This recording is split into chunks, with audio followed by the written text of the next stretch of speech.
Thomas came home from war with no family waiting, no house to return to, and only a little savings left. His youth had passed between duty, distance, and all the things he never got to say to his father. And the small train depot where they once sat together was about to be sold and forgotten. Then, on a quiet walk back into town, a torn flyer blew across his boots. He picked it up and read, "Abandoned train depot for sale." In that moment, every memory came rushing back. Why would a tired veteran choose a broken station over a safer new start? Why did his German shepherd, Max, keep watching the old ticket counter? And what had been hidden beneath the floor, waiting for the right man? What Thomas found would change his life and bring a forgotten place back to light. If this story moves you, share where you're watching from, and stay for more stories of loyalty and second chances. The morning air in the West Virginia mountains smelled of wet leaves, coal dust, and distant snow. Low clouds dragged across the ridgelines, and the narrow road into town shone dark with meltwater from last night's light snowfall. It was late winter, the kind that left patches of old snow in the ditches and a thin cold hanging stubbornly in the trees.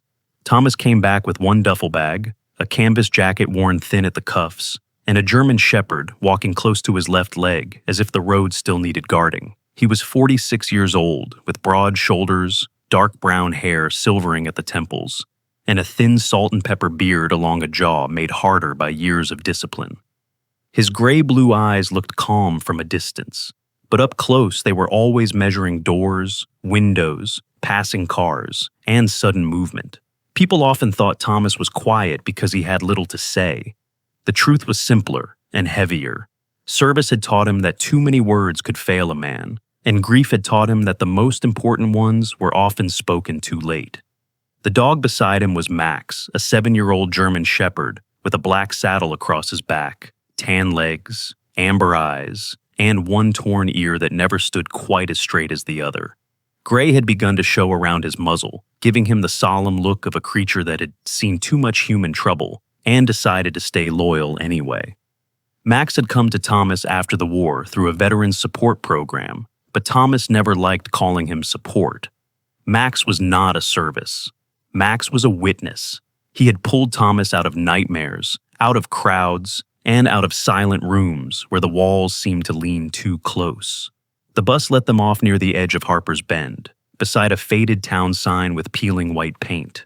The driver, a heavy-set man in his late 50s, with a gray mustache and weather-reddened cheeks, opened the luggage compartment himself and handed Thomas the duffel. He had the practical kindness of someone who did not ask questions unless the answer might actually help.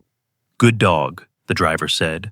Max glanced at him once, accepted the compliment with grave dignity, and turned back toward Thomas. The driver gave a small laugh. "He knows it, doesn't he?" Thomas almost smiled. "He's been told." The bus pulled away, leaving them beside the road with the mountains rising behind the town like old witnesses. Harper's Bend had not changed as much as Thomas expected, and somehow that made it harder. The diner still sat near the four-way stop, with red vinyl booths visible through fogged windows. The hardware store still had shovels, feed buckets, and yellow work gloves stacked near the door. The old church steeple still leaned slightly east, as if listening for a bell that no longer rang on time. But the town had thinned. A few storefronts were dark. Plywood covered the windows of the old movie theater. Dirty snow clung to the edges of the sidewalks, and the laundromat where his mother once folded sheets on Saturday mornings had become a thrift store crowded with mismatched lamps and winter coats. Everything was familiar, but shifted, like a photograph left too long in the cold. Thomas stood at the edge of the sidewalk, gripping the strap of his duffel. He had imagined coming home many times. In those imaginings, returning always meant arriving somewhere. In truth, it felt more like stepping into a room after everyone else had gone. His mother, Ruth, had been gone since he was 19. She had been a small, bright woman with sun-browned skin, black hair pinned neatly at the back of her head, and a laugh that could fill their kitchen even when the cupboards were nearly bare.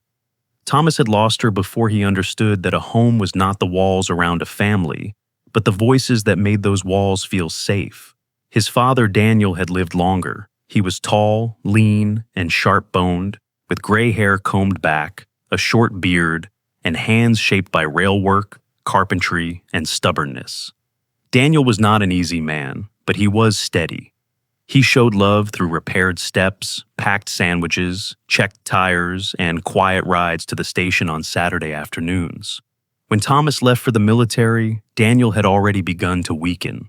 The cough was there, the slower walk was there, the way he sat down before taking off his boots, as if standing had become a negotiation, was there too. Thomas noticed it all and still went, because Daniel had looked him in the eye and said, "If you've got strength left in you, use it for something bigger than yourself." At the time, Thomas heard pride in those words. Years later, in barracks, hospital corridors, and the blue hours before sunrise, he began to hear the loneliness beneath them. Daniel died while Thomas was still overseas. There had been leave, a funeral, and many kind people telling him his father had understood. Thomas thanked them because he knew they meant well. Then he went back to his unit carrying the things he had never said. Now, walking into Harper's Bend with Max at his side, Thomas felt the weight of every mile he had placed between himself and the man who once sat beside him at the old depot, sharing paper-wrapped sandwiches while coal trains thundered past. He had come home with a small amount of savings, not enough for comfort, only enough for careful choices. He had no family waiting on a porch, no bedroom kept ready, no key under a stone. His father's old house had been sold after medical bills and taxes swallowed what little remained. There were only streets he remembered and buildings that seemed surprised to see him older. Max pressed his shoulder against Thomas's leg. Thomas looked down. "I know," he said softly. "I'm walking." Max gave a quiet huff, as if forgiving him for stating the obvious. They passed the diner without going in. A woman wiping the front window looked up and watched them. She was in her early 60s, tall and narrow-shouldered, with silver hair twisted into a knot, and a face lined by long work rather than age alone. Thomas did not know her, or perhaps he had once known her when names came easier. She lifted 2 fingers in a small wave. Thomas returned it because Daniel had raised him not to ignore a greeting in a small town. Instead of turning toward Main Street, Thomas followed the old road beyond the last row of houses, where the pavement narrowed and winter weeds pushed through the ditch line beside patches of old snow. It was not the fastest way into town, but his feet chose it before his mind admitted why. The road led toward the old rail bed. The tracks had been gone for years. Thomas remembered reading about it in one of Daniel's letters, written in his careful block handwriting. They pulled the last of the track past the depot. "Looks naked now. Your mother would have said it needs a coat." Thomas had kept that letter longer than most, not because it said anything important, but because it sounded like home trying not to sound sad. The closer he came to the station, the slower he walked. The Harper's Bend depot stood beyond a line of bare sycamores, half hidden by brush and a leaning chain-link fence. It was smaller than memory had made it, though memory had a way of making childhood places taller. The building was 1 story, long and narrow, with weathered clapboard siding beneath peeling cream paint. The roof sagged slightly over the freight room end, holding a thin, uneven dusting of old snow in the colder shade. Several windows were boarded from the inside. The platform boards had warped and silvered with age, and tufts of dry grass pushed through the edges where the snow had already begun to melt. Above the bay window where the ticket agent had once watched for incoming trains, a faded green sign still hung crooked. Its white letters barely readable, Harper's Bend Depot. Thomas stopped at the edge of the platform. For a moment, he was 9 years old again, sitting beside Daniel with his legs too short to reach the ground, holding half a sandwich while his father explained that timing mattered. A train could not simply arrive when it pleased. Men depended on schedules. Families depended on men. Time, Daniel had said, was not just something a clock kept. It was something a person owed. Thomas had laughed back then because a boy could not understand the sorrow hidden inside good advice. He remembered asking if trains ever got tired. Daniel had pretended to think hard, then said, "Only the ones that forget where they're going." Now Thomas looked at the boarded windows and felt those words settle beneath his ribs. Max climbed onto the first step of the platform and sniffed the air. He did not pull ahead the way he usually did when exploring a new place. He stood still, nose lifted, ears angled forward, body quiet. Then he looked back at Thomas. "What?" Thomas asked.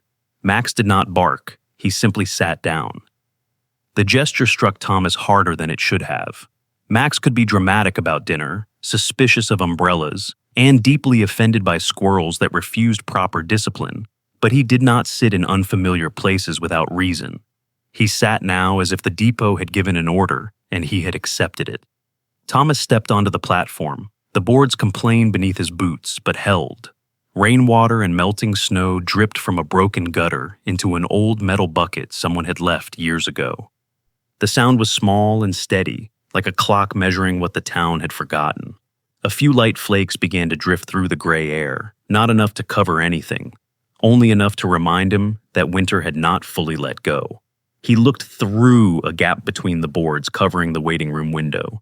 Inside, he could see shadows, a bench along the far wall, the shape of a pot-bellied stove, and dust floating in a pale shaft of light. It should have looked dead. Instead, it looked paused. A weather-clouded notice had been nailed to the front door beneath a plastic sleeve. Thomas wiped it with his sleeve and read it twice.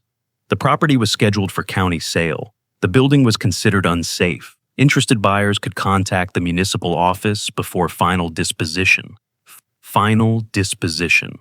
Thomas stared at those words for a long time. He thought of letters answered too briefly, calls postponed, visits he believed there would always be time for. He thought of the years he had spent serving something larger than himself, and how strange it felt now to wonder whether duty could also mean returning to something small before it disappeared. Max leaned against his leg again. Thomas looked down at him. "Don't start." Max gave a quiet sneeze, which somehow sounded like disagreement. Across the road, wind moved through the dry weeds along the old rail bed. No train came, no whistle called. Yet Thomas felt, with a certainty he could not explain, that the place had not finished waiting. He touched the old doorframe, careful not to press too hard against the rotting wood.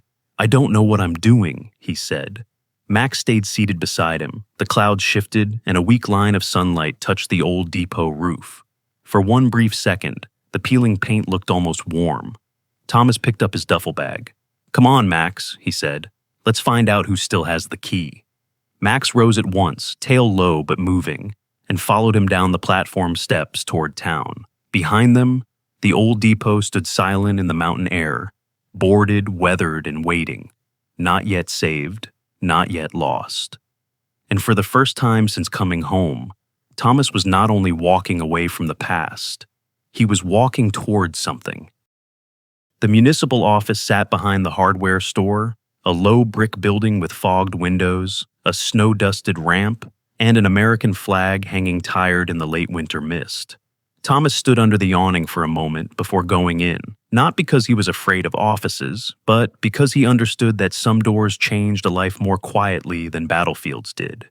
Max waited beside his left leg, damp from the cold mist, his amber eyes fixed on the door as though whatever waited inside had already been judged and tolerated. The front room smelled of paper, coffee, floor polish, and old radiator heat. Behind the counter sat a woman in her late 50s, short and sturdy, with pale skin, iron gray hair cut in a neat bob, and reading glasses hanging from a chain around her neck. Her nameplate read, Martha Willis, Municipal Clerk. She had the sharp-eyed patience of someone who had spent too many years translating people's hopes into forms, fees, and warnings. Martha looked at Max first, then at Thomas's duffel bag. If he bites, he waits outside. He only bites when someone makes a strong argument for it, Thomas said. For half a second, Martha looked unimpressed. Then the corner of her mouth moved. "What can I do for you?" "The old depot," Thomas said. "Harper's Bend Depot. I saw the notice." That changed the room, not loudly, just enough for Martha's hands to pause over the stack of envelopes. She looked at Thomas more carefully now, taking in the worn canvas jacket, the soldier-still posture, the dog sitting like a shadow with a heartbeat. "Name?" "Thomas Walker." Her expression softened around the edges. "Daniel Walker's son." It was not a question.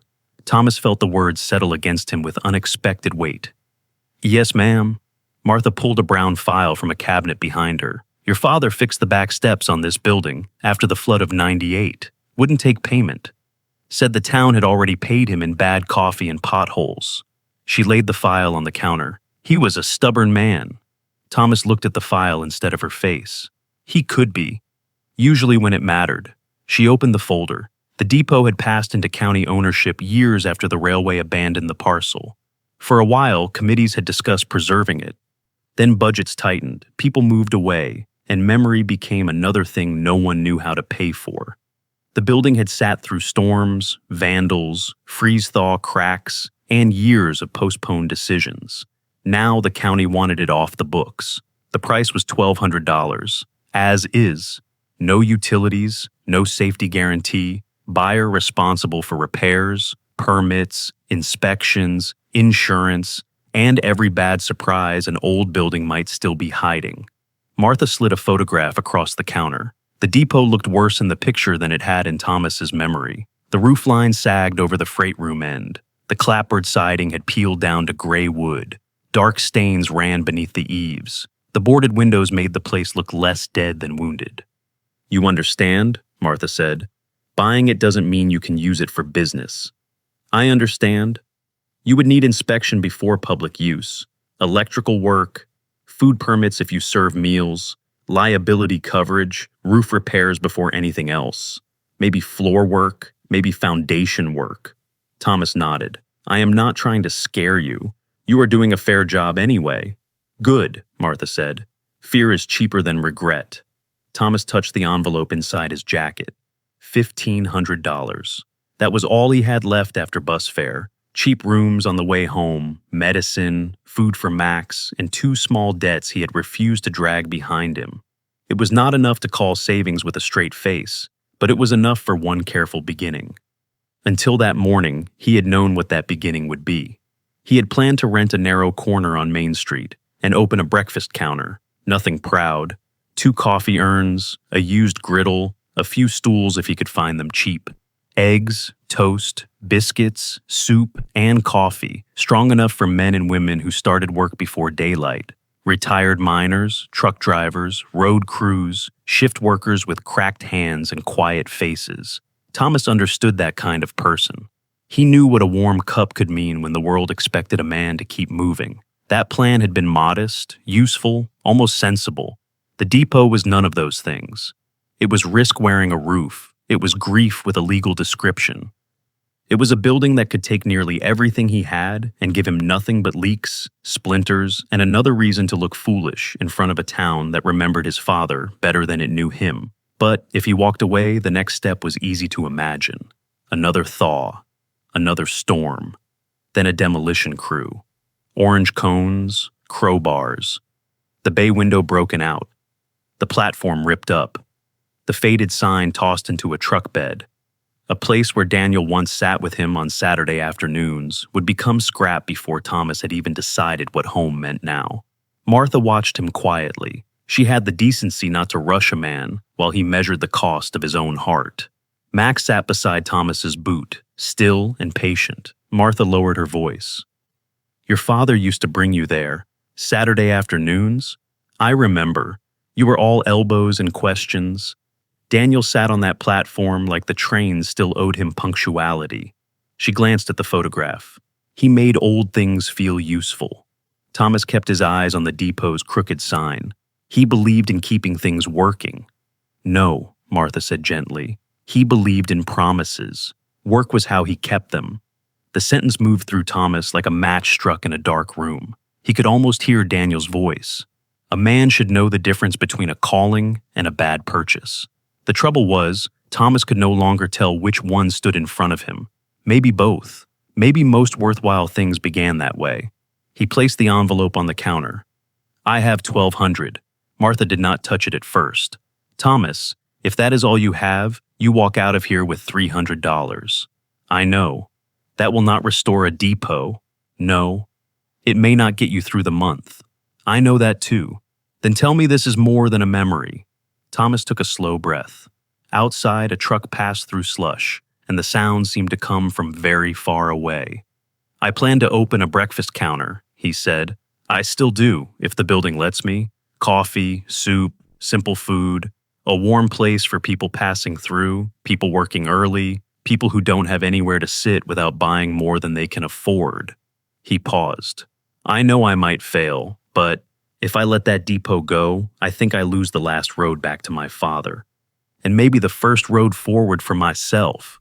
Martha looked at him for a long moment. Then she took the envelope.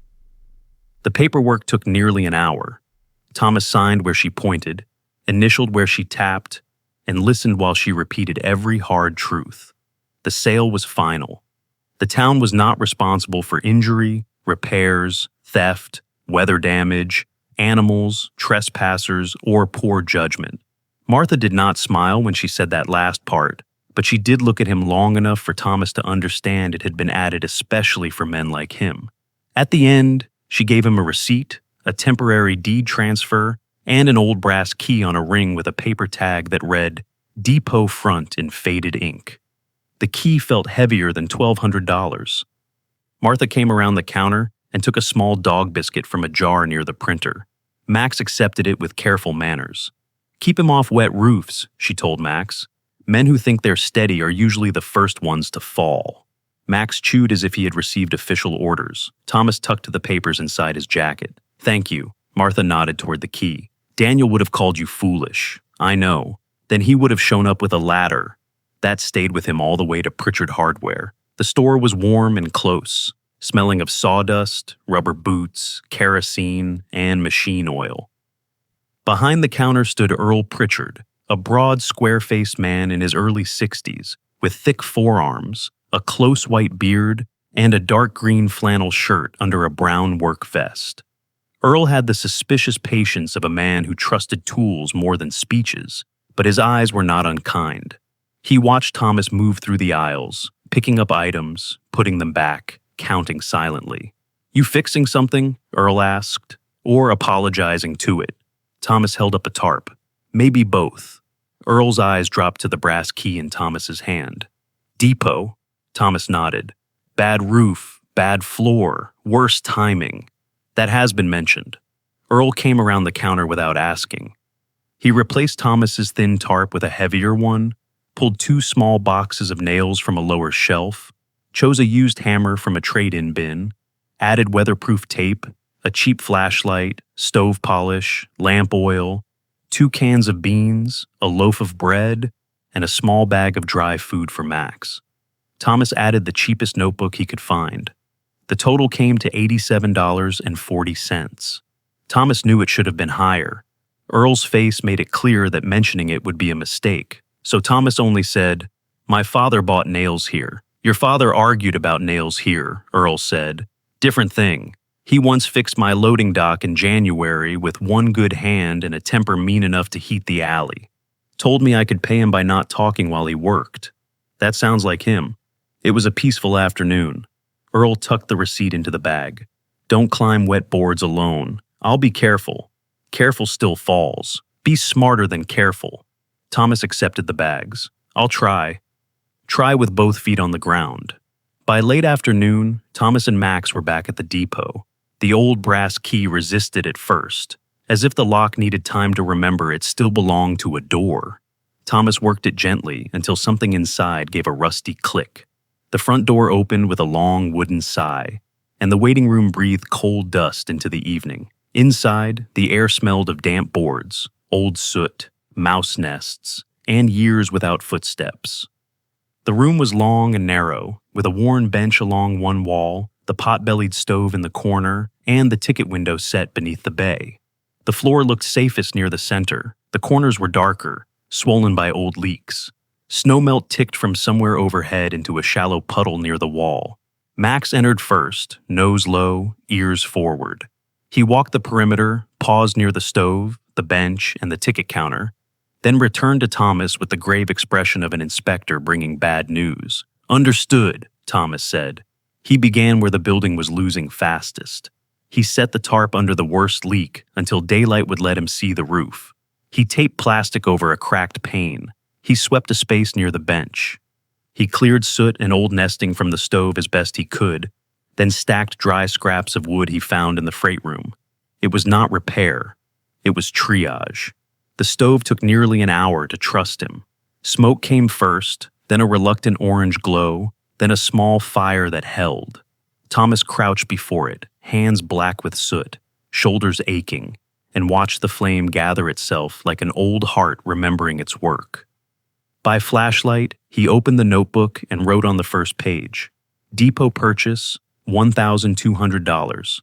Supplies, $87.40. Remaining, $212.60. Do not waste." The final number sat on the page like a dare. Fear was there. He did not deny it. Fear lived in the draft, the leaking roof, the weak fire, the unknown repairs inside the walls. But beneath it was something steadier. For years, every place he slept had belonged to someone else. Barracks, tents, buses, motel rooms, borrowed couches, temporary corners of a life always passing through. This room was cold. It might humble him. It might ruin him. But it was a place he had chosen. Later, when the stove had warmed the room just enough to keep the cold from winning, Thomas unrolled his thin blanket on the bench. Max settled on the floor below and rested his head against Thomas's boot. Outside, wind moved along the old rail bed, pushing loose snow against the platform steps. Somewhere in the wall, a mouse scratched with the confidence of a creature who believed ownership was still under review. Thomas looked toward the dark ticket window. "This is a terrible idea," he said. Max gave a tired sigh, which was not disagreement. For the first time in years, Thomas did not feel like he was waiting for permission to stay. The depot was not a home yet. It was not even safe enough to deserve the word.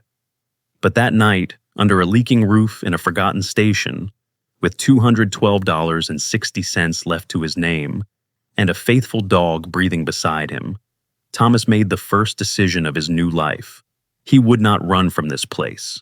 He would rebuild it, one careful dollar at a time.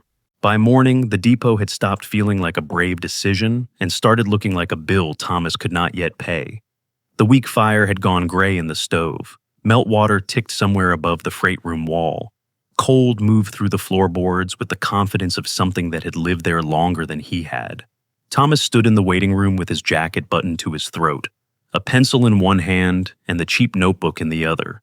Max sat near the stove, watching him with the solemn patience of a dog who knew the day would be long before the man did. Thomas wrote the first list beneath the numbers from the night before. Roof over freight room, soft floor near ticket booth, broken window by bench, stovepipe, old well, dead electrical panel, door hinges, unknown problems. He stared at the last line for a while. It was the most honest one. The roof came first, because water was the enemy that never slept. Outside, the late winter air was sharp and wet, with dirty snow gathered along the platform edges and thin flakes drifting in and out of the gray. Thomas studied the sagging freight room end from the ground. Several shingles had lifted. The wood beneath them had darkened almost black.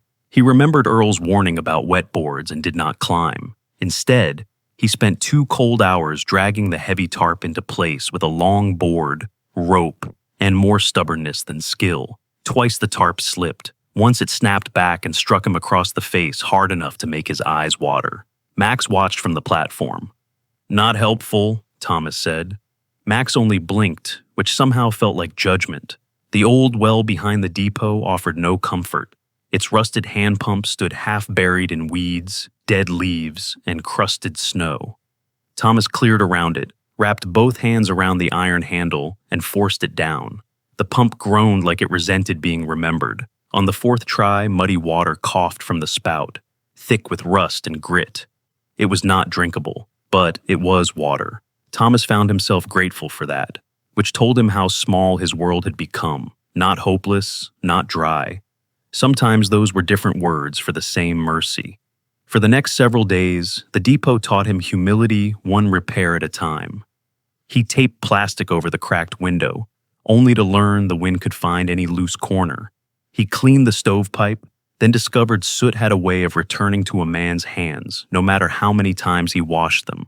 He tried to brace a weak section of wall near the freight room, measured twice, cut once, and still made the board sit crooked enough to accuse him. By the 3rd attempt, his shoulders burned, and his temper had become a private weather. He set the hammer down before he threw it. Max came over and lowered himself beside the bad board. He did not whine. He did not paw at Thomas. He simply stayed close enough that Thomas could feel his warmth. Thomas sat on an overturned crate. "I have carried men through smoke," he said quietly, "and I cannot make two pieces of pine meet." Max rested his chin on his paws. That was Max's gift. He never tried to explain pain away. He made room for it, then waited until Thomas could stand again. The next morning, Thomas walked to the Harper's Bend Public Library, with the crooked board still bothering him. The library stood beside the closed movie theater, a modest stone building with a blue door and snow piled in gray ridges along the steps. Inside, it smelled of old paper, printer ink, and radiator heat. Behind the desk sat Ellen Mercer, the town librarian. She was in her early 70s, tall and narrow-framed, with soft brown skin, silver hair braided over one shoulder, and square glasses that made her dark eyes seem even steadier. Her long fingers moved over book spines like she was greeting old friends. Ellen had the kind of quiet authority that did not need to raise its voice. Even Max entered softly, as if he knew barking in her kingdom would be poor manners. Ellen looked at Thomas, then at the dog, then at the wet boot marks near the door. "German shepherds may enter," she said, "if they respect the mystery section. He prefers non-fiction." "That speaks well of him." Thomas asked for books on roof repair, old floors, stove maintenance, framing, and hand pump wells. Ellen did not ask why until she had placed 5 books and a thick binder of county building guidelines on the table. "You bought Daniel Walker's Depot," she said.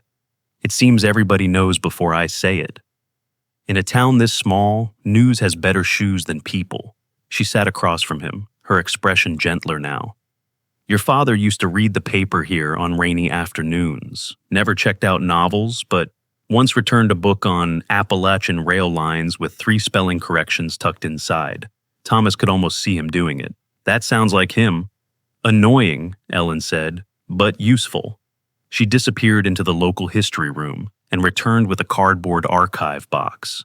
Inside were old timetable copies, a black and white photograph of Harper's Bend Depot in 1949, a map of the former rail corridor, and a thin booklet on timber stations built along the mountain line. "You cannot fix a thing well," Ellen said, "if you do not understand what it was built to be." Thomas spent the afternoon reading under the library's yellow lights, while Max slept beneath the table. Roof diagrams slowly became less mysterious. The county guidelines were dull, but dullness was better than ignorance. For the first time since buying the depot, Thomas felt the work become something other than a wall. It was still too high, but now he could see a few handholds.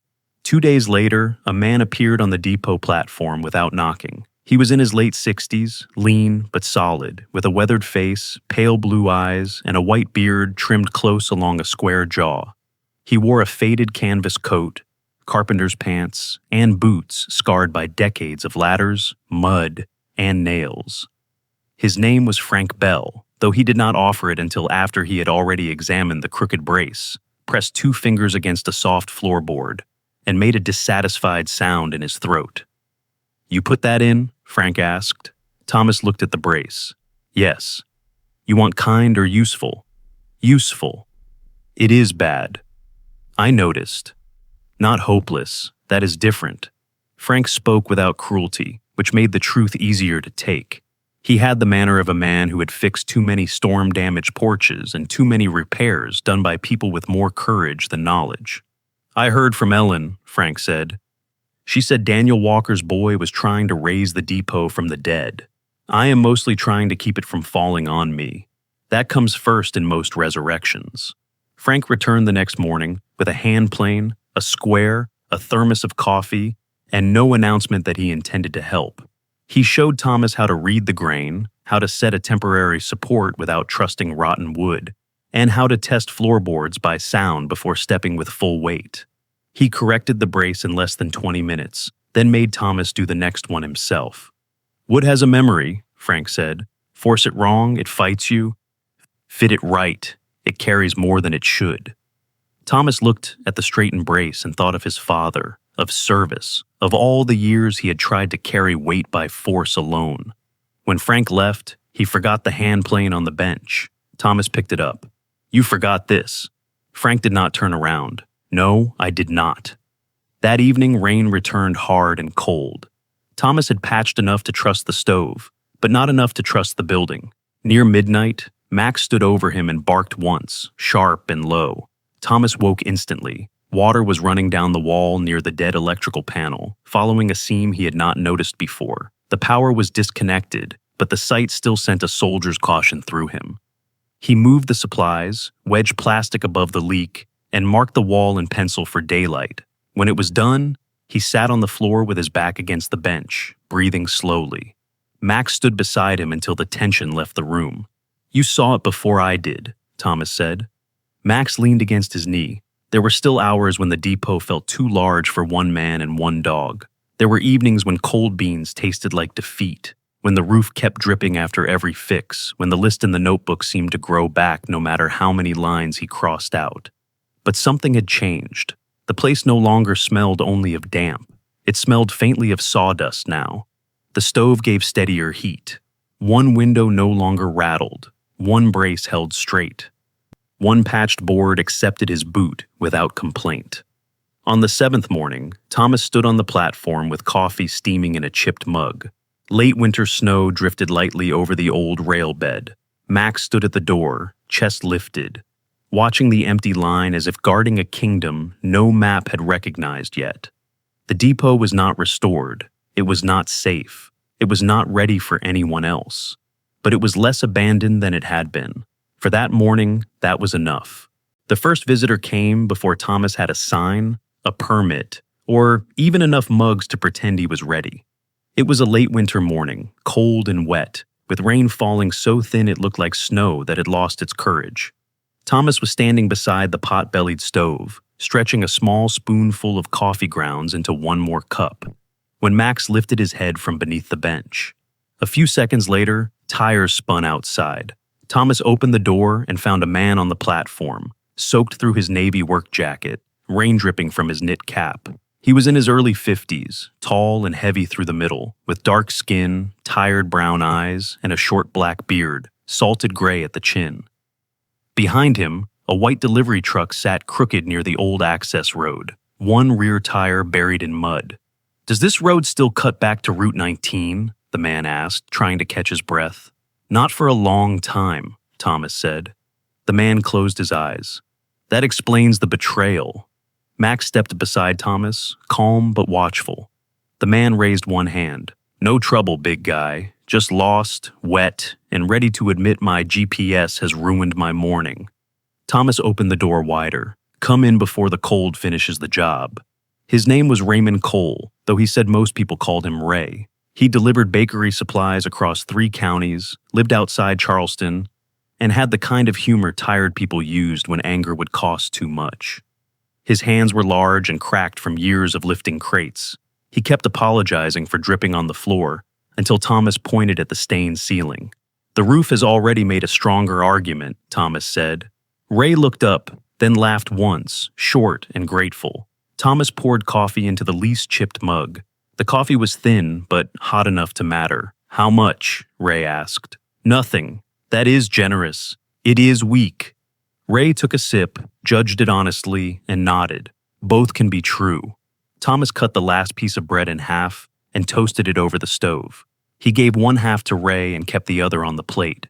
Ray noticed the pause because hungry men recognize one another without needing the word.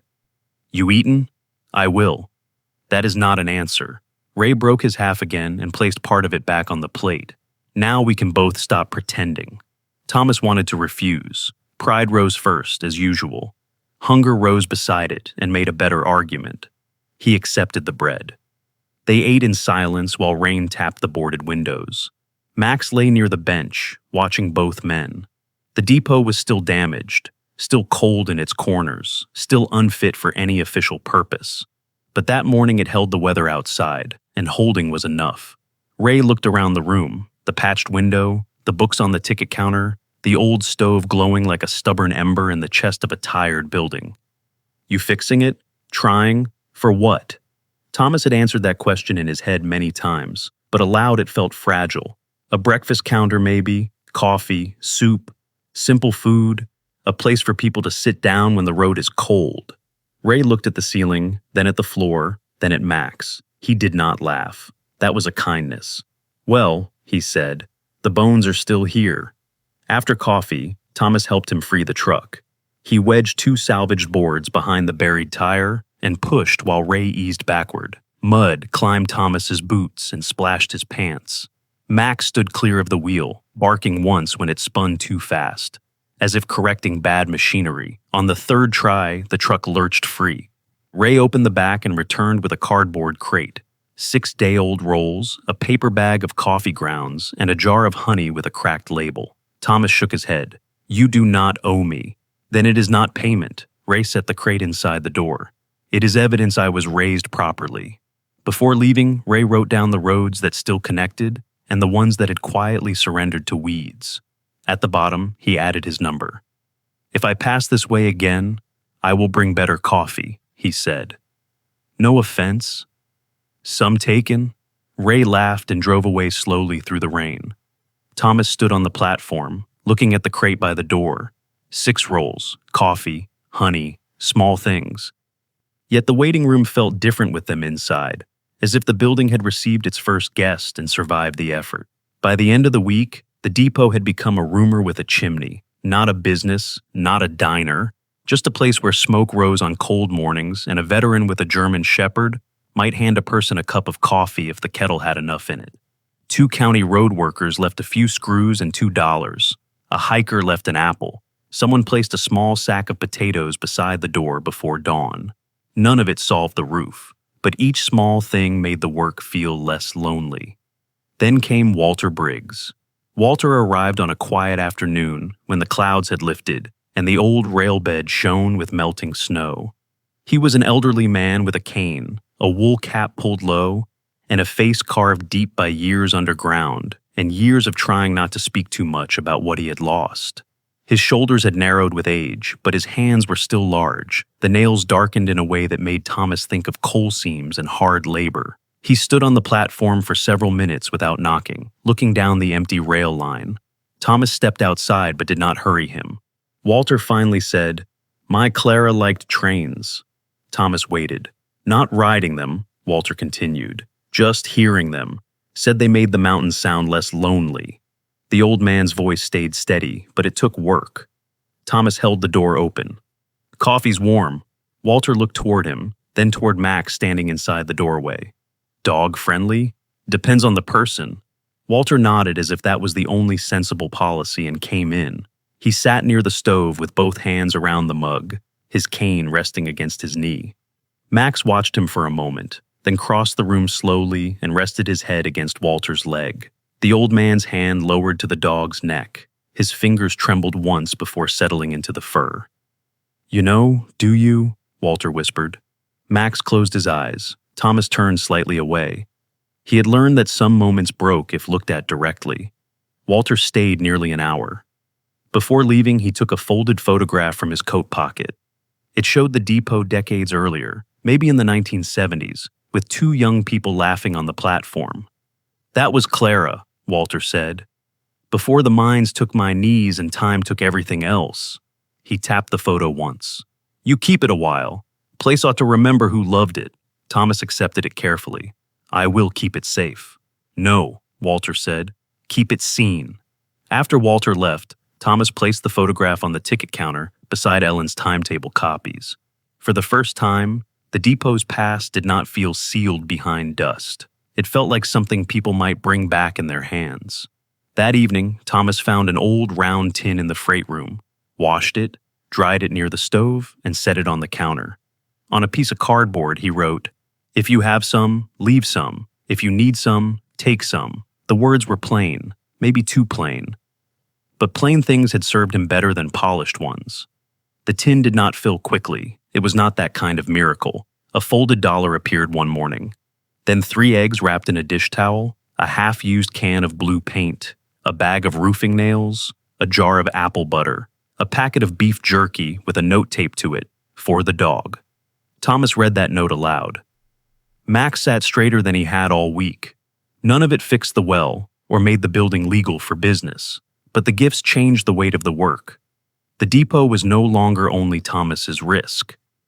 Other people had begun leaving small pieces of faith there, and faith, he was learning, could be as practical as nails when placed in the right hands. By the second Sunday, Thomas noticed a change in himself. He was tired, but not hollow. His hands hurt from labor. His shoulders ached. His beard smelled of smoke. Yet each morning he woke with something waiting to be done, and that was different from waking with nowhere to go. That morning, late winter snow drifted lightly over the platform while the stove warmed the waiting room. Thomas poured coffee into the kettle, cut bread into 4 thin pieces instead of 2, and set another mug near the counter. He had not opened a diner. He had not passed inspection. He had not hung a sign. But the old depot had begun to receive people again. Not because it was beautiful, it was not. Not because Thomas had enough to give. He did not. They came because a cold road was easier to walk when there was a warm stove at the end of it. They came because Max knew how to greet sorrow without making a scene. They came because Thomas, who had so little left, still knew how to divide a cup, a crust, and a quiet room. Outside, the old rail bed disappeared into gray trees. Inside, the kettle began to tremble. Thomas took down another mug. For several days, Max kept returning to the same corner beneath the old ticket counter. Thomas noticed it the way a tired man notices a dripping faucet, first as background, then as irritation, then as something too steady to ignore. The depot still demanded more than he could give. The roof leaked in 2 places. The well coughed rust before water. The window frame near the bench would not sit square. There were mornings when the building seemed less like a project and more like an argument with weather, time, and money. Max did not argue. He simply returned to that corner. He would step behind the counter, lower his nose to the floorboards near the left support, breathe deeply, circle once, and lie down as if guarding a line no one else could see. He never scratched. He never barked. That made it stranger. If it had been a mouse, Max would have treated the matter as a military campaign. This was different. Quiet, watchful, patient. The ticket booth had become Thomas's thinking place. It was a small square room with a dusty bay window facing the empty rail bed and a narrow stool that complained whenever he sat. Ellen's timetable copies lay on the counter. Walter's photograph of Clara stood beside a chipped mug. The round tin sat near the window with its plain cardboard sign. Some mornings there was nothing inside it. Some mornings there was a folded dollar, 3 coins, or a note written by someone who did not sign their name. None of it fixed the depot. All of it made leaving feel harder. That afternoon, after hours of patching the freight room roof, Thomas came in with wet cuffs, sore shoulders, and cold coffee waiting in the bottom of a mug. The rain had stopped, but the building still dripped in slow afterthoughts. He sat behind the ticket counter, too tired to remove his jacket. Max was already at the corner. "Not now," Thomas said. "If you found another problem, take a number." Max did not move. Then the dog gave a low growl. It was not a loud sound. It did not fill the room or raise the hair on Thomas's neck in fear. It was lower than that, more deliberate, a warning held deep in the chest. Thomas had heard that kind of sound before, in places where the difference between ordinary and wrong could be thin as wire. He set the mug down without drinking. Old habits returned quietly. He did not rush. He let his eyes move first. The boards beneath the counter looked ordinary at a glance. Worn pine, dull with age, dust settled in the seams. But Thomas had spent enough nights with that floor to know its face. This corner did not match. The color was slightly warmer beneath the gray.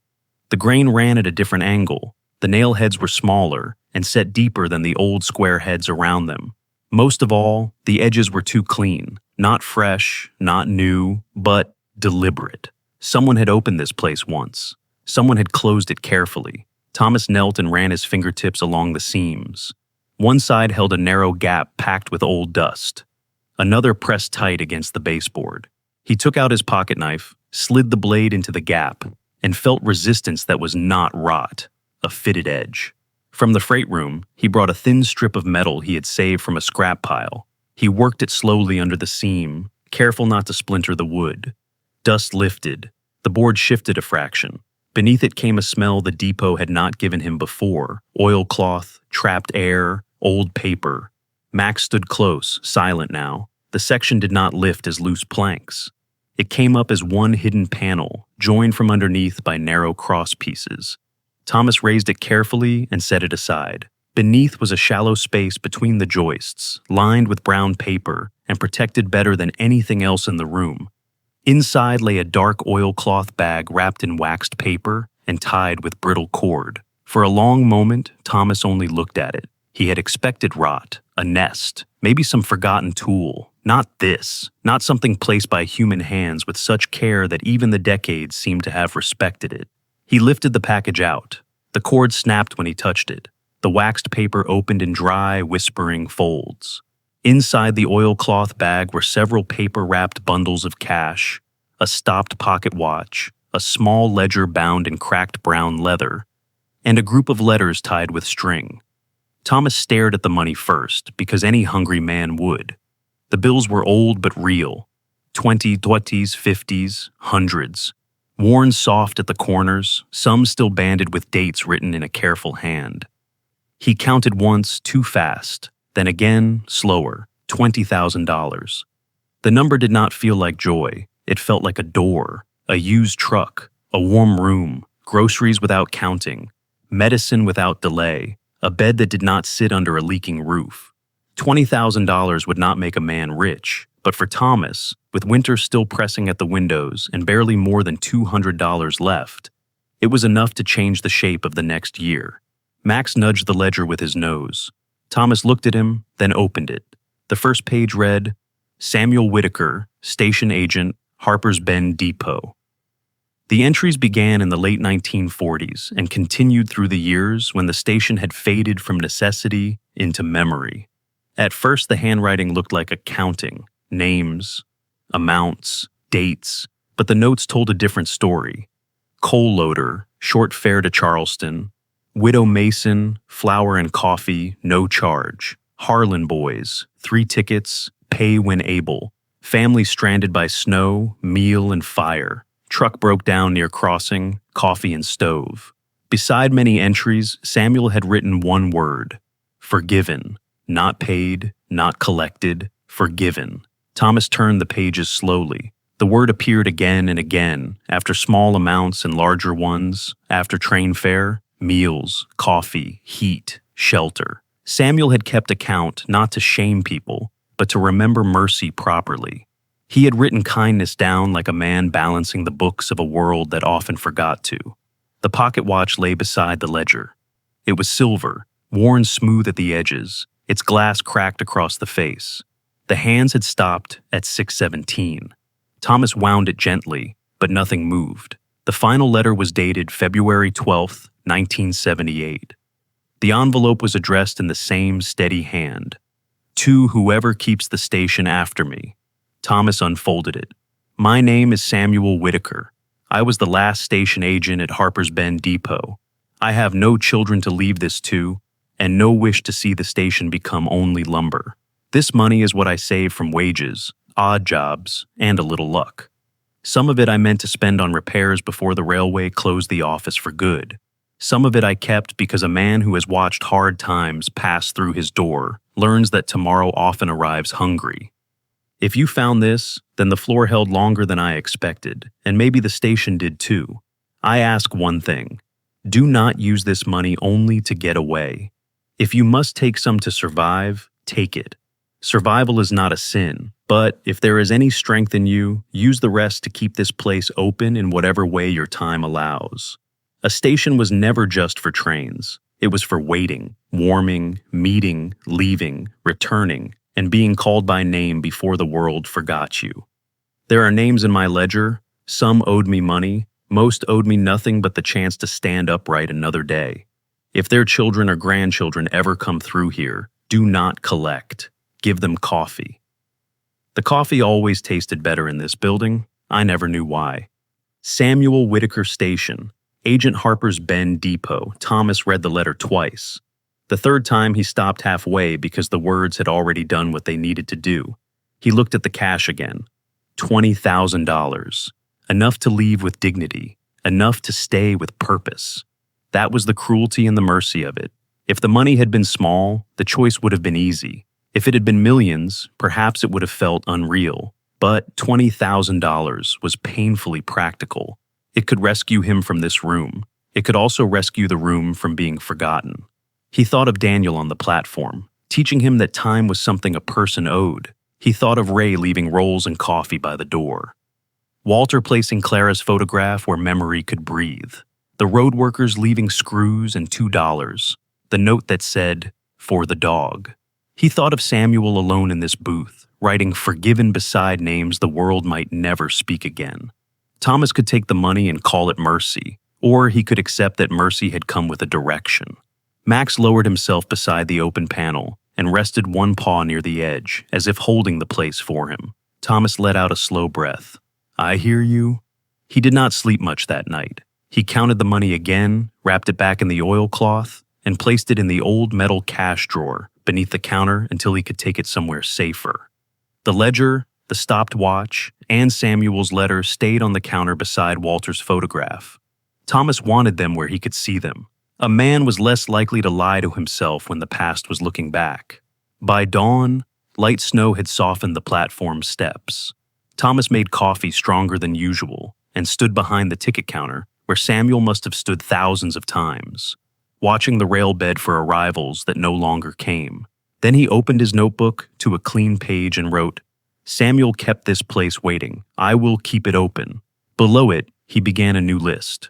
Roof materials, electrical inspection, well repair, window glass, permit questions, stove safety, food license. The list was longer than before, but it no longer looked like a wall.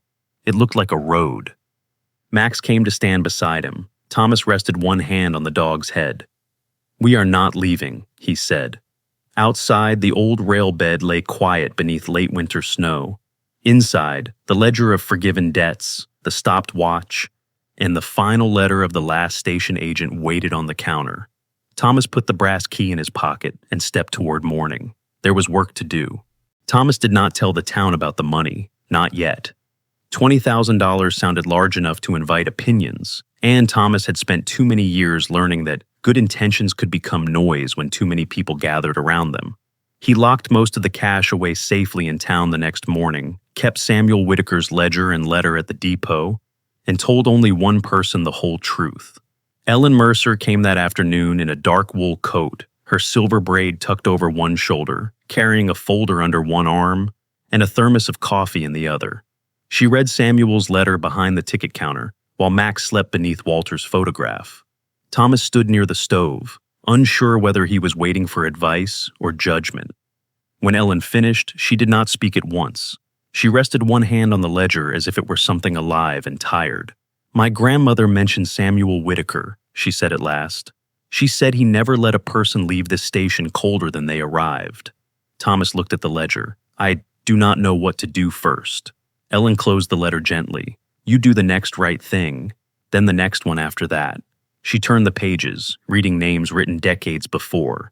Mason, Doyle, Webb, Briggs, Harlan, train fare, coffee, flour, firewood, a meal during a storm. Beside so many of them stood Samuel's quiet word, "forgiven." Thomas shook his head before Ellen could say anything else. "I am not collecting from anyone." "I know," she said. "That is not why we look." By the end of the week, the library's local history room had become a small map of returned kindness. Ellen used old county directories, church newsletters, cemetery records, and newspaper clippings to follow the names. Thomas helped when he could, though he felt clumsy among the files.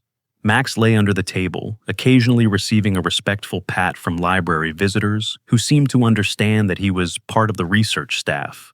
The first name that led somewhere was Harlan. The entry in Samuel's ledger was simple. "Harlan boys, 3 tickets, pay when able, forgiven." Ellen found an old notice from 1951 about 2 brothers traveling home when their mother fell ill near Clarksburg. One of those brothers had later opened a small lumber yard. His grandson now owned Harlan Building Supply 20 miles south. Martin Harlan arrived at the depot 2 days later in a flatbed truck. He was in his late 50s, broad-shouldered and thick through the chest, with close-cropped gray hair, a square brown face, and a trimmed beard that made him look sterner than he was. He wore a tan work coat, heavy boots, and the careful expression of a businessman who had learned to separate charity from duty. Thomas met him on the platform. "You are Thomas Walker?" Martin asked. "Yes." Ellen Mercer called. Martin unfolded a copy of the ledger page.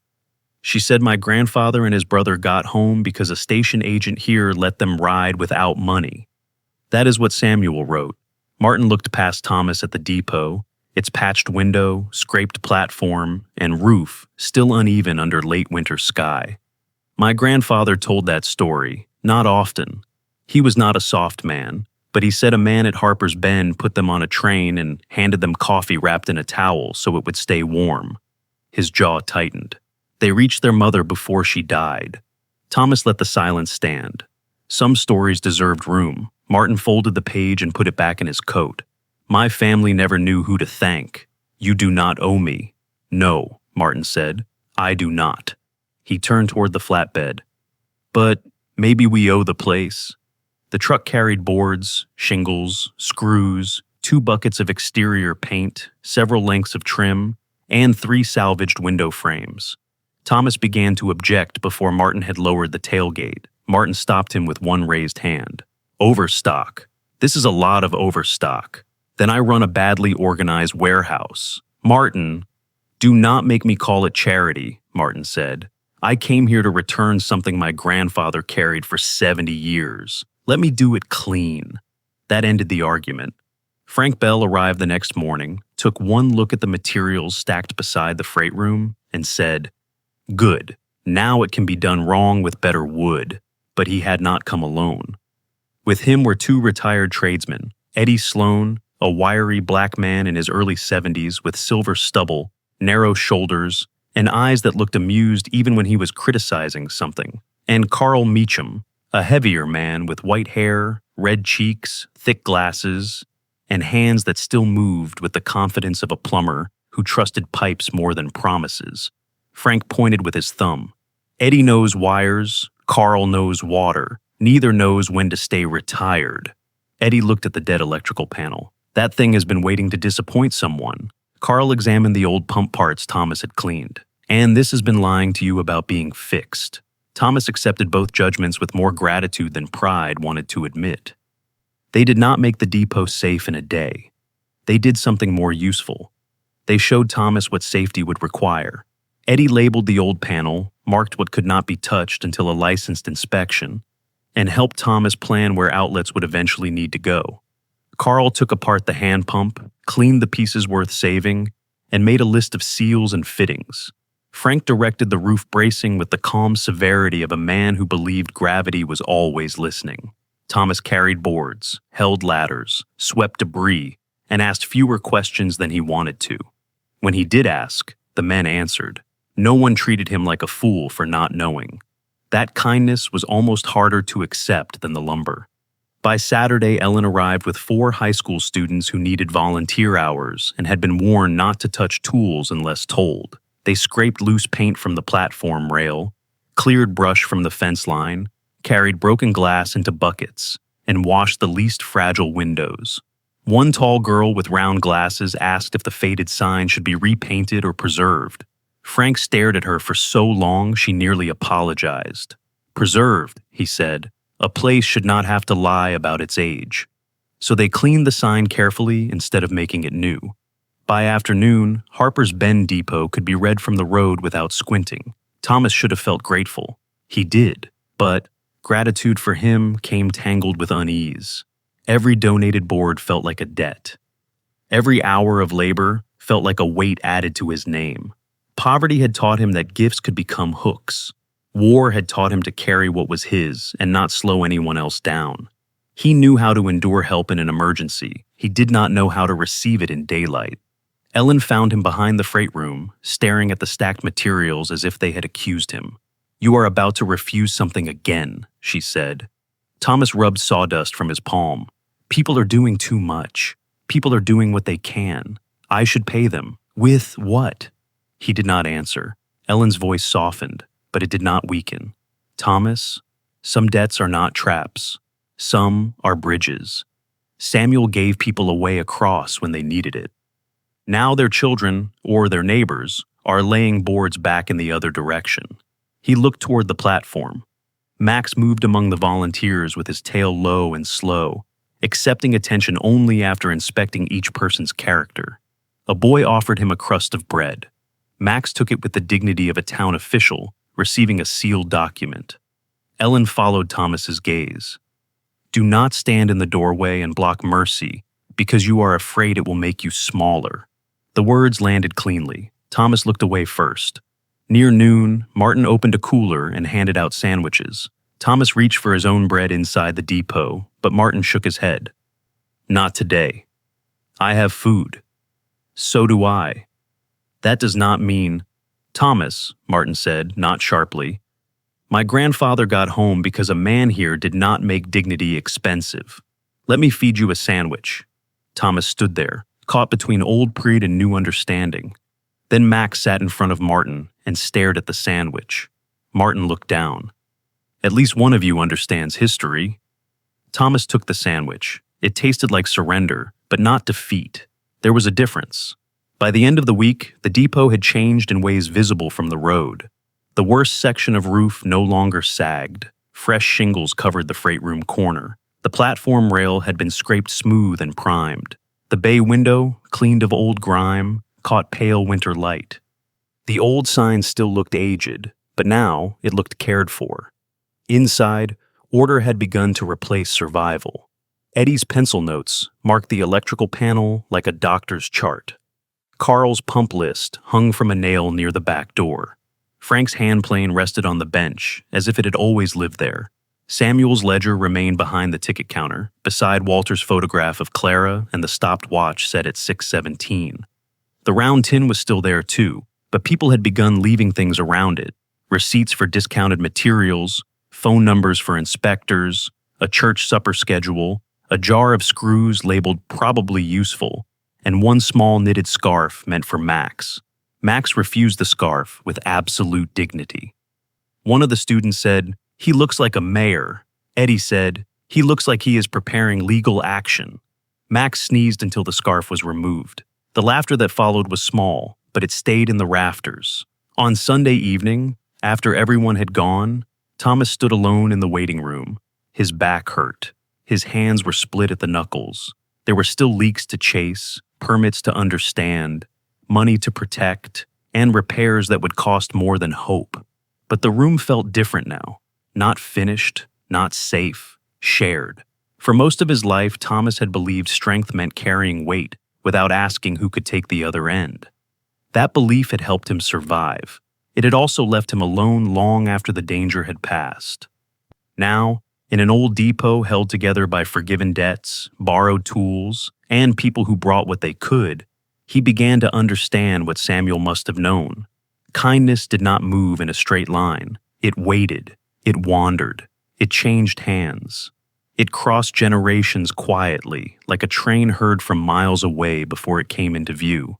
Thomas opened his notebook beneath the sentence he had written for Samuel and added one more line. Accept help without mistaking it for weakness. Then he closed the book.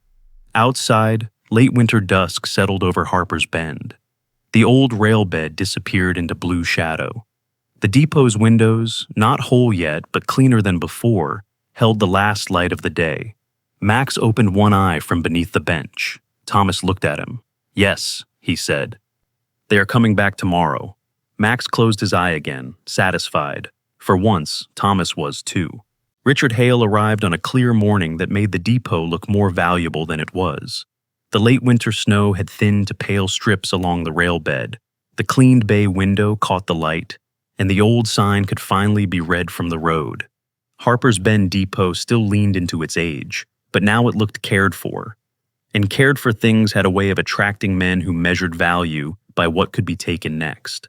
Richard stepped out of a black SUV that looked too clean for the access road. He was in his early 60s, tall and narrow, with silver hair combed neatly back, a trimmed gray beard, and a camel-colored overcoat that seemed untouched by weather. His face was handsome in a controlled way, all sharp cheekbones and careful expressions, but his eyes moved like a surveyor's instrument. He saw the platform, the road, the fence line, the open strip of land beyond it, not as memory, but as possibility. Thomas was sweeping near the front door when Richard crossed the platform. Max stood beside the threshold, watching the visitor with polite doubt. "You have done more with it than I expected," Richard said. "You expected less?" "I expected collapse." Richard gave a small, practiced smile. "This is better than collapse. That is almost a compliment. It is an observation." Richard introduced himself as a real estate investor from Charleston. He owned storage parcels, warehouse lots, and small commercial buildings across the region. He explained that he had noticed the depot before Thomas bought it, had considered the access road useful, and still believed the property could serve a practical purpose. "A private storage site," Richard said. "Low traffic, no public liability, no food permits, no emotional burden attached to every board." Thomas leaned the broom against the wall. "You want to buy it? I want to make an offer." The number Richard named was quiet, clean, and dangerous. Thomas did not answer at once. The offer was not a fortune in Richard's world, but in Thomas's it sounded like heat, rent, a used truck, groceries without counting, medicine without delay, and a future that did not require fighting rot one plank at a time. It was enough money to make fear speak in a reasonable voice. Richard noticed the silence and did not press. That was part of his skill.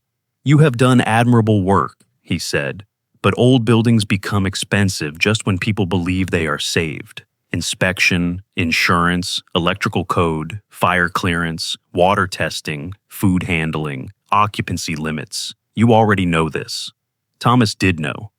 The county list had arrived 2 days earlier, and it lay behind the ticket counter beside Samuel's ledger. Electrical inspection, safe stove installation, fire extinguisher placement, water testing, hand washing station, food permit, liability insurance, public occupancy notice. A second marked exit if he intended to serve people inside the waiting room. Samuel's money had opened a road, but the road was not flat. Every proper repair had a price. Every legal step had a form. Every form seemed to ask whether Thomas had been foolish to believe a forgotten station could become something useful again. "I am not ready to sell," Thomas said. "That is not the same as no." "No," Thomas admitted. "It is not." Richard handed him a card. "Think about it. Sentiment is easier to preserve when you are not living under it." After he left, Thomas stood behind the counter for a long time, looking at the business card beside the county checklist. Max sat near the old ticket window, silent but attentive. Thomas did not need the dog to speak. The room already held too many arguments. For 3 days, Richard remained polite and persistent. He called once, then again. He returned in person to walk the edge of the access road and study drainage. He never mocked the depot. He never insulted Thomas's dream. He simply made selling sound practical, and practicality could be a cruel temptation when a man was tired. On the 4th evening, the rain came hard from the mountains. It was no longer full winter, but the storm carried winter's temper. Wind hit the windows in flat bursts. Water ran along the access road in muddy ribbons. Thomas had banked the stove and was checking the latch on the back door when Max rose from beneath the bench. The dog went still. Then came a low growl, aimed not at the room, but beyond it. Thomas turned. "What is it?" Max moved to the front door and barked once, sharp and final. Thomas grabbed his raincoat and flashlight. The moment he opened the door, wind threw rain into his face. Max bounded onto the platform and ran toward the old access road, stopping only once to make sure Thomas followed. The rail bed was slick under dead leaves. Thomas nearly slipped twice. Ahead, beyond the bend near the leaning fence, Max's bark cut through the storm.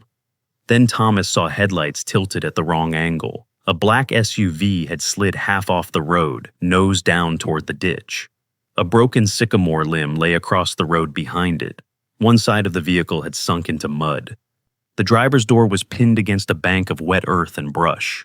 Water ran beneath the front tires in thin, fast streams. Thomas reached the window and shone the flashlight inside. Richard Hale stared back at him, pale and soaked behind cracked glass. For 1 second, the two men simply looked at each other. Then Richard tried to shift and failed. "Door is jammed," he said, voice tight. "No signal. I thought I could turn around before the road washed out. Thomas tested the driver's door. It did not move. The SUV shifted slightly as mud loosened beneath the front wheel. Stop moving, Thomas said. Keep your hands where I can see them and breathe slow. Richard swallowed. Is it going to slide? Not if we do this right. Thomas ran back to the depot with Max beside him, grabbed the pry bar, a coil of rope, and an old rescue strap Ray had left weeks before after hearing about the road. When he returned, rain had already softened the ditch edge.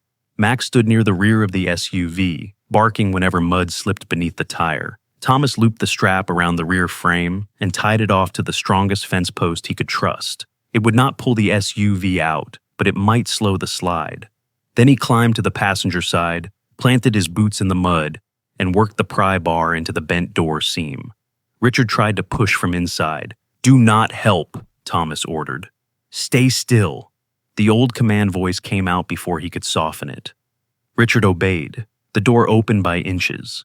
Metal complained. Rain ran down Thomas's neck and into his collar. His hand slipped twice before the latch finally gave.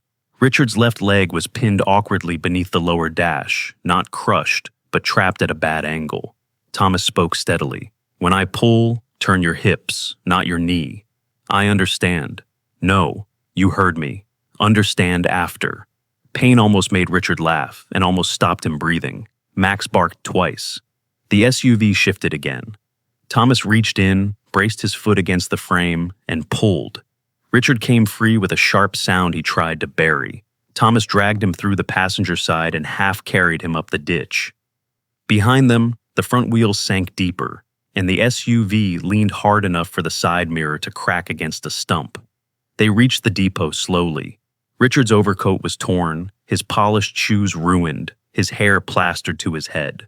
Without the careful surface, he looked older, not weaker exactly, but human in a way Thomas had not seen before. Inside, Thomas wrapped him in a dry blanket, fed the stove, and set coffee to heat.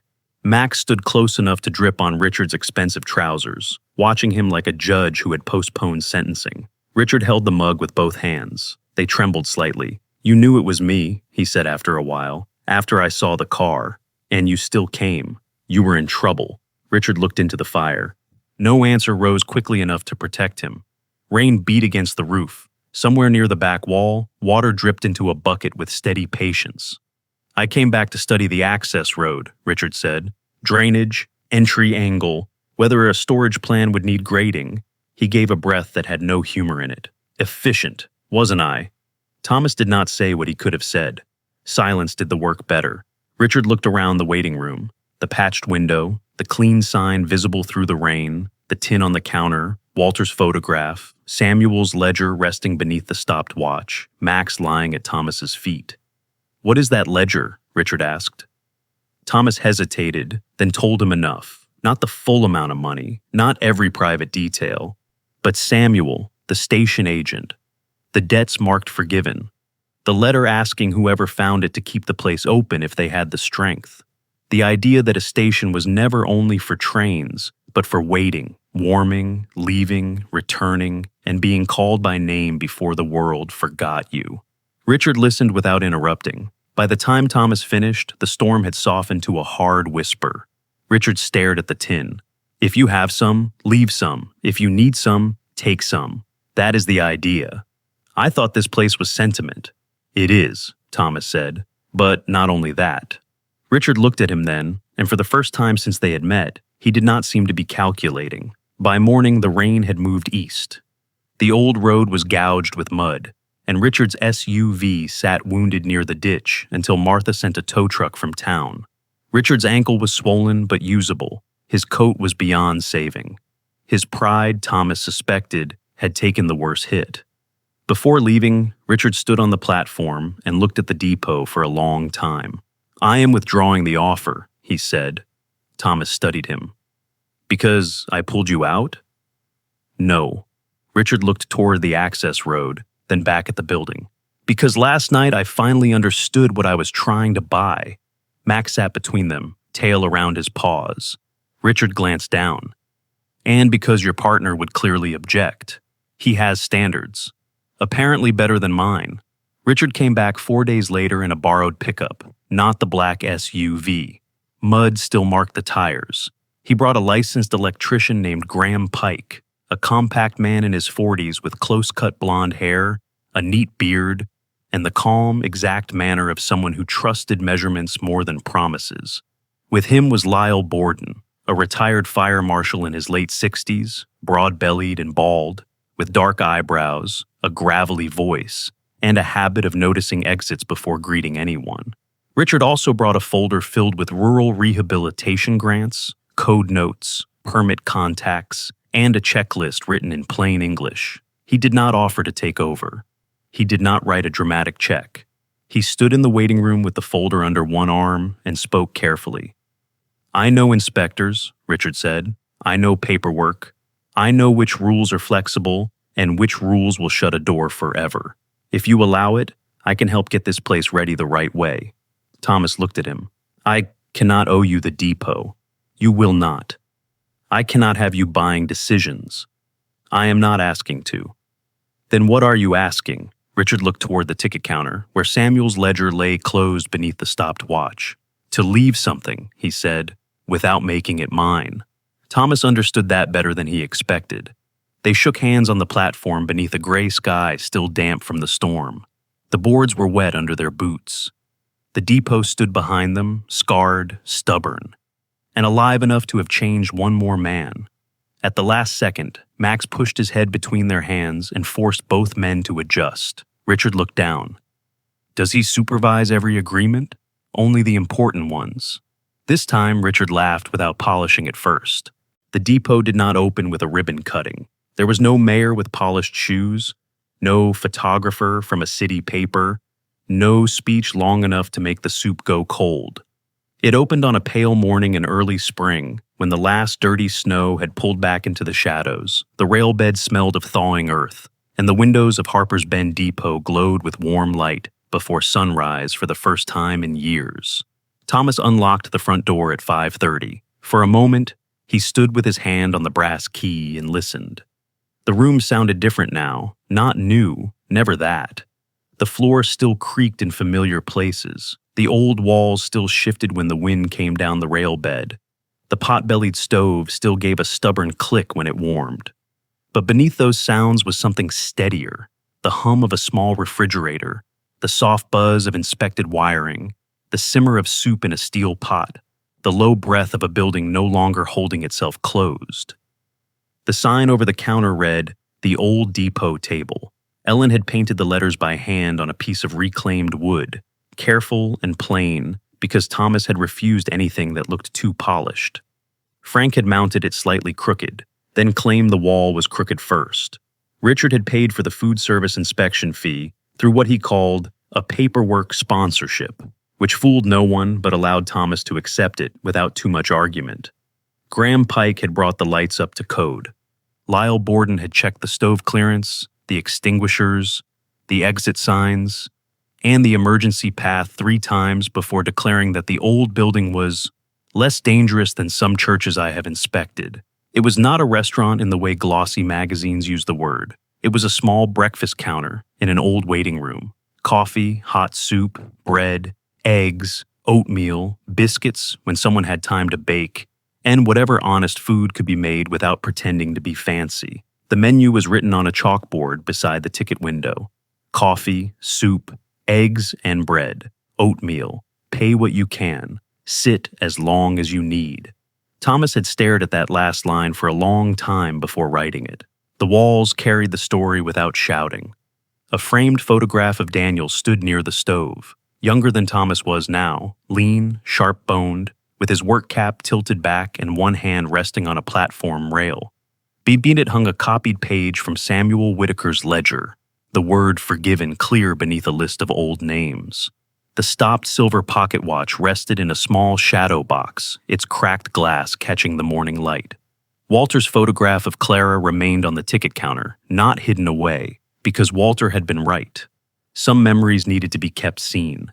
The old depot sign had been cleaned, not repainted. Its faded letters still carried weather and age. Thomas liked it that way. A thing could be restored without being made to lie about what it had survived. Max took his post beside the door.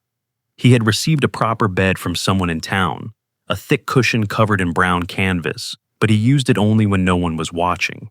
On opening morning, he lay on the wooden floor with his front paws crossed, his black saddle coat brushed, his amber eyes alert, and his torn ear tilted toward the road. He looked less like a pet than the quiet keeper of the threshold. Anyone who entered would have to pass his judgment first, which mostly involved being sniffed, studied, and forgiven. The first person through the door was Ray Cole. He arrived with a crate of rolls under one arm and a paper bag of coffee grounds in the other. His delivery truck was parked safely on the road this time, nowhere near the mud. "I brought coffee strong enough to apologize for the first batch," Ray said. Thomas took the bag. "That is a high standard. I have been living with shame." Max stood, accepted a scratch from Ray, then inspected the crate of rolls with professional seriousness. "These are for customers," Ray told him. Max looked unconvinced. The second person was Walter Briggs, moving carefully with his cane, wool cap pulled low, though the morning was not as cold as it had been. He paused near Clara's photograph and rested 2 fingers against the edge of the frame. "She would have liked the light," he said. Thomas set a mug in front of him. "Coffee?" Walter nodded. "And whatever Max recommends." Max recommends everything with meat. Wise dog. By 6:30, the room had begun to fill in the gentle, uneven way of a place people were still learning how to trust. 2 road workers sat near the window with bowls of soup. A retired school secretary paid for oatmeal with exact change and left an extra $1 beneath her spoon. Martin Harlan came in with his son Jonah and pretended he had only stopped to inspect the trim. Frank arrived with Eddie and Carl, and all 3 immediately began criticizing the height of the coat hooks, the placement of the napkins, and each other's ability to sit quietly. Ellen took the table near the history wall and watched everything with the satisfaction of a woman who had known all along that paper records could still grow roots. Richard Hale came later than the others. He wore a plain dark jacket this time, not the camel overcoat, and walked with a slight stiffness in the ankle he refused to mention. He stood just inside the door for a moment, as if waiting to be told whether he belonged. Max rose and approached him. The room went quiet enough for Thomas to notice. Richard looked down. "Good morning." Max sniffed his hand, considered the matter, then leaned his head briefly against Richard's knee. The room resumed breathing. Thomas poured coffee and set it on the counter. "He has cleared you for public use." Richard picked up the mug. "That is a relief. I had concerns about permitting." That made Ellen laugh from her table. The morning did not run smoothly. The first pot of oatmeal scorched because Thomas forgot it while helping Walter with his chair. A man asked for toast, and Thomas discovered the toaster had given up on service before the depot officially began. The sink drained slowly until Carl stood up, sighed like a disappointed prophet, and fixed the trap with a butter knife and a look of personal betrayal. Someone tracked mud across the cleaned floor. Someone else cried quietly into coffee, and then apologized for it, as if tears required permission.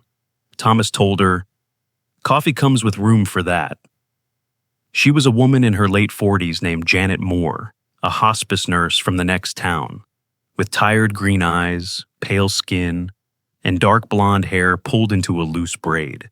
She had stopped it after a night shift because she had seen the lights from the road and thought, for 1 second, that the old depot looked like someone had waited up for her.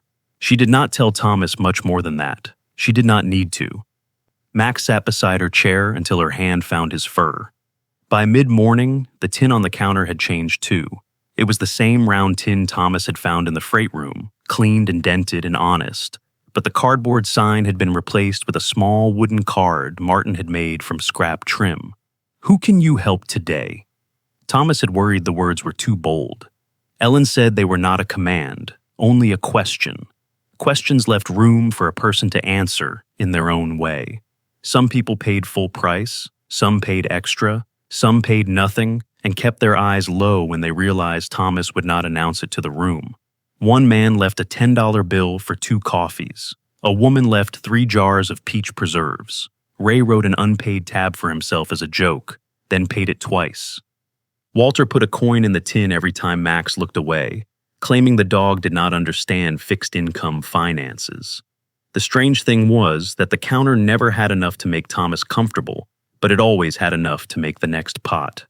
Near noon, when the rush thinned, Thomas stood behind the counter with a towel over one shoulder and smoke in his beard. His hands hurt. His feet hurt. His heart, oddly, did not. For years, he had believed survival was the only work left to him. Wake up, keep moving, do not break where anyone can see. But here, in a room built for waiting, he had become useful in small, measurable ways. Coffee poured, soup served, a chair pulled out, a name remembered, a door opened. No metal had ever felt like that. Martha Willis came in just after noon with a clipboard she did not need, and the expression of a woman trying very hard not to appear moved. She looked around at the filled mugs, the posted permit, the clean exit path, the fire extinguisher mounted exactly where Lyle had demanded it, and Max asleep halfway in a sunbeam. "You passed," she said. "I know. I mean more than inspection." Thomas looked down at the counter. Martha softened. Daniel would have complained about the coffee being too expensive. It is pay what you can. Then he would have complained on principle. Thomas smiled. It came easier than it used to. Ellen raised her mug. "To the station." Frank grumbled. "Do not start a speech." Eddie raised his mug anyway. Ray did too. Walter lifted his slowly. Richard, after a pause, followed. Thomas looked around the room, at Daniel's photograph, Samuel's ledger, Clara's image, the cleaned windows, the old sign, the people sitting beneath a roof that had almost been lost. He did not feel like a hero. That word belonged to stories other people needed to tell. He felt like a man who had kept a stove lit long enough for others to find the door. Max opened one eye as if checking that everyone understood who had truly managed the operation. Thomas leaned down and scratched behind his torn ear. "Yes," he murmured. "You too." By late afternoon, the last bowl had been washed, the floor swept, and the chairs pushed in. The depot settled into a peaceful quiet, tired but not empty. Outside, early spring light lay across the rail bed. The old tracks were gone, but the path remained, cutting through the trees toward places no one could see from the platform. Thomas turned the sign on the door from "Open to Back Tomorrow." He stood for a moment beside the counter, reading the wooden card again. "Who can you help today?"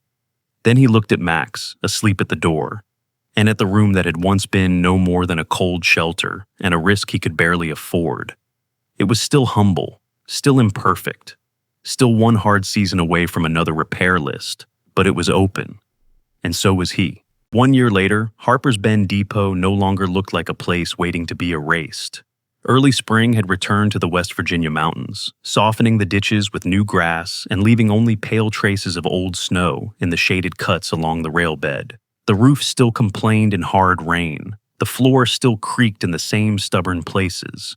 But every morning before sunrise, warm light filled the old windows, and people in the valley knew there would be coffee inside. No train had returned. The rails were still gone. The old line still vanished into trees, weeds, and memory. No conductor called from the platform. No whistle rolled down the valley at dawn. Yet the station was not empty anymore. Road workers came before daylight. Truck drivers found it by word of mouth. Retired miners sat near the stove. Nurses stopped after night shifts. Veterans came in quietly, sometimes saying little more than coffee. And Thomas learned to hear all the things hidden inside that one word. The old depot table never became rich. It became reliable. That mattered more. The menu stayed simple: coffee, soup, eggs, bread, oatmeal, biscuits when someone baked them, pie when Ray brought too much fruit and claimed it was an emergency. The round tin still sat on the counter beneath the wooden card Martin had made. "Who can you help today?" Some days people answered with money. Some days, eggs, apples, a repaired hinge, a ride home, or a silence generous enough not to ask another person why their hands were shaking. Thomas had changed in ways strangers might not notice. He was still broad-shouldered and watchful, still careful with windows and doors, still quiet when rooms grew too loud. But his quiet no longer felt like hiding. His beard had more silver in it now. The lines around his eyes had deepened, not only from sorrow, but from mornings spent laughing at Ray's terrible jokes, Frank's insults, and Max's firm belief that every dropped biscuit was a matter of natural justice. He still missed his father. That had not ended. Thomas no longer expected it to. Grief, he had learned, was not a door a person walked through once. It was a room one learned to furnish differently. Daniel was still gone, but he was no longer only absence. He was the photograph near the stove. He was the Saturday memory on the platform. He was the repaired step, the packed sandwich, the lesson that time was something a person owed. Thomas could not go back and become the son he wished he had been, but he could care for what his father had loved. That was not the same as erasing regret. It was better. It was putting regret to work. Max, now 8, had become the soul of the depot without ever applying for the position. His hips were slower, his muzzle whiter, and his torn ear more famous than any sign in town. He lay beside the door like a judge, a mayor, and a tired old soldier all at once. He was gentle with the elderly, suspicious of loud men, patient with veterans, and especially tender with anyone who entered as if they were not sure they were allowed to stay. On the first anniversary of opening day, Ellen organized what she called a small gathering, which proved that librarians could be trusted with history, but not with the size of guest lists. By noon, the depot was full of coffee, soup, biscuits, old stories, and people pretending they had not come for anything sentimental. Ellen stood near the counter in a dark blue dress and gray cardigan, her silver braid over one shoulder, square glasses low on her nose. At 73, she still carried the quiet authority of someone who could silence a room by turning a page. Frank stood near the stove with his hands in his pockets, looking prepared to disapprove of any emotion that might damage the floorboards. Walter sat beneath Clara's photograph. Ray leaned against the wall with a basket of rolls. Richard stood near the side window, not in front, not important, simply present. He had changed too. Richard Hale still looked like a man who understood contracts, but he no longer looked as if everything in the world needed to become one. He wore a plain dark jacket now, his silver hair combed back, his beard neat, his posture less sharp than it had been a year earlier. Max crossed the room once, leaned against Richard's leg, and accepted a slow scratch behind the ear. Richard lowered his head as if receiving an honor. Ellen tapped a spoon against a mug. Thomas closed his eyes briefly. "You said no speeches?" "I said no long speeches," Ellen replied. Frank muttered, "All speeches are long." Ellen ignored him. 1 year ago, this depot opened its doors again. Before that, it was considered unsafe, impractical, and not worth saving. She looked around the room. It took stubbornness, tools, permits, old records, soup, younger backs, older knees, and one dog with better judgment than most town committees. At that exact moment, Max sneezed. The room broke open with laughter. The sneeze saved everyone from becoming too solemn, including Thomas. He laughed before he could guard himself. Max looked around, dignified and mildly offended, as if the room had misunderstood an official statement. Ellen uncovered a small wooden plaque on the counter. Thomas stiffened. "Ellen, it is not money. That does not make it harmless. Read it." The plaque was made from reclaimed oak, sanded smooth but left with its grain and weather marks. The lettering had been burned by hand. Harper's Bend Depot. Brought back by a soldier, a dog, and the kindness of a town. Thomas stared at it. For a moment the words blurred. He wanted to say Samuel had started it. Daniel had led him back to it. Ellen had found the names. Frank had kept the roof honest. Martin had brought wood. Richard had opened doors no permit form wanted to open. Ray, Walter, Janet, Martha, Eddie, Carl, and half the town had carried some piece of the place back into the light. He wanted to say Max deserved his name first.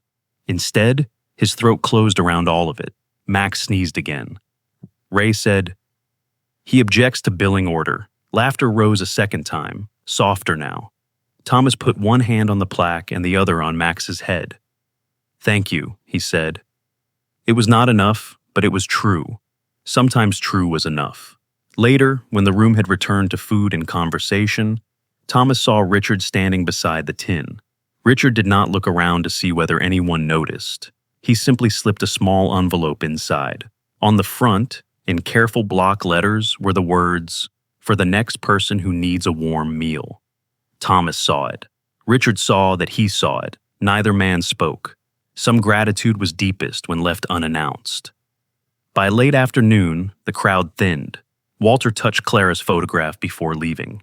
Ellen wrapped leftover biscuits in a towel and pretended they were for inventory control. Frank mounted the plaque near the history wall, checked it with a level twice, and declared the wall acceptable by accident. Ray promised to bring more coffee next week and threatened to campaign for pie as a permanent menu item. Richard left quietly, pausing only to nod at Thomas from the platform. When the depot finally grew still, Thomas carried a mug outside and sat on the bench along the platform. The air had cooled, but spring was in it. The old rail bed stretched into the trees, silver gray under the evening sky.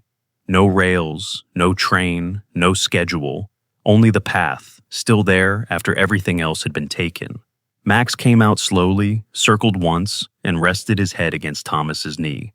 Thomas laid a hand over the dog's worn ear. For a long time, he listened to the wind moving down the empty line.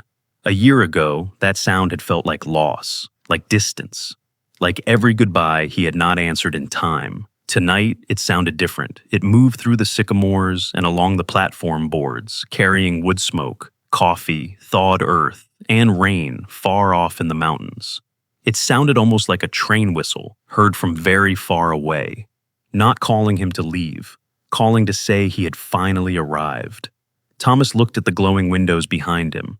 Inside were Daniel's photograph, Samuel's ledger, Clara's memory, Richard's envelope, the town's plaque, and 100 small traces of people who had needed warmth and found it. Then he looked down at Max. "We made it home," he said.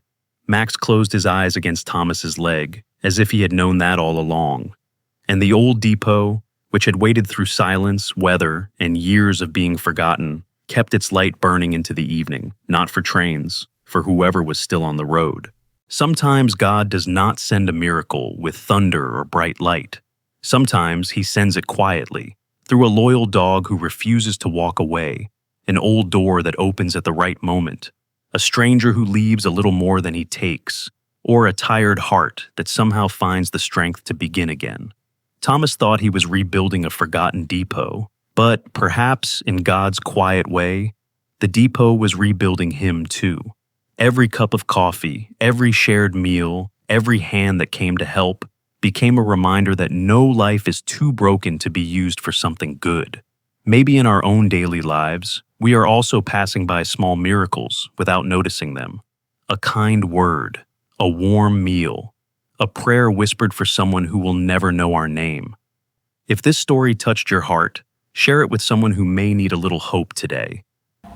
Tell us where you're watching from and what part of this journey stayed with you. Subscribe for more stories about restoration and faith. And wherever you are, may God bless your home, guide your step, and bring life back into the place that once felt forgotten.